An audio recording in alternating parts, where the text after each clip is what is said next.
kita sedar bahawa Facebook dan juga TikTok ni memberi sokongan yang hebat kepada parti PN. Jadi apakah kerajaan rasa macam terancam sikitlah apabila kerajaan menggunakan meminta supaya komuniti, meminta supaya pihak TikTok mengeluarkan garis panduan komuniti bagi menyekat kandungan tertentu. Kalau tidak, kenapa tidak diteruskan seperti biasa? Yang keduanya, Yang Berhormat, terdapat wartawan yang mengatakan perkataan sumber, tapi sumber itu sumber yang betul. Kenapa kita tidak bagi syarat perkataan sumber itu tidak boleh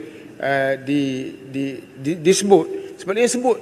Sebab ada juga menteri yang menyebut sesuatu tapi kita jangan sebut I tau, sumber. Jadi dia sebut sumber. Padahal benda itu benar-benar. Jadi perkataan sumber ni apakah akan dipastikan supaya tidak ada pemberitaan yang berdasarkan mengikut sumber, tapi mengikut sebenarnya. Terima kasih. Perdana Menteri. Terima kasih sahabat saya Yang Berhormat Arau.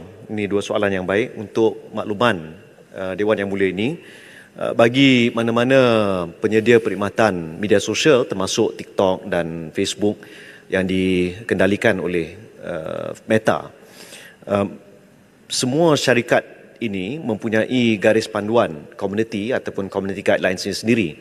Pihak kerajaan tidak memberi input kepada apa isi kandungan bagi community guidelines tersebut. Dan seperti yang saya pernah jawab sebelum ini pada minggu lalu, bahawa seperti kita ambil contohnya syarikat TikTok,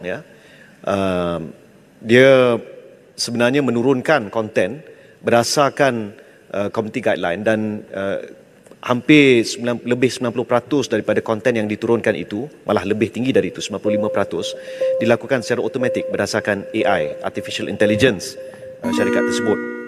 Berkenaan dengan sumber, ya saya pun setuju dengan Yang Berhormat, mungkin perlu ada titik keseimbangan antara sumber yang dikatakan benar ataupun tak benar. Kita juga ambil maklum bahawa di kalangan wartawan, mereka ada hak untuk memastikan keselamatan identiti sumber mereka, tapi ia perlu diseimbangkan dengan isu fitnah. Saya bagi contoh, baru-baru ini ada sebuah syarikat, Awesome TV, yang telah menerbitkan satu laporan berita fitnah yang mengatakan berdasarkan sumber ataupun cadangan, bahawa kerajaan berhasrat untuk membuang lebih 800,000 pegawai penjawat awam. Ini adalah fitnah yang sangat jelas, tidak perlu kita sebut. Tapi kalau untuk makluman Datuk Yang di-Pertua, syarikat Awesome TV ini telah sebanyak 6 kali melakukan pelanggaran.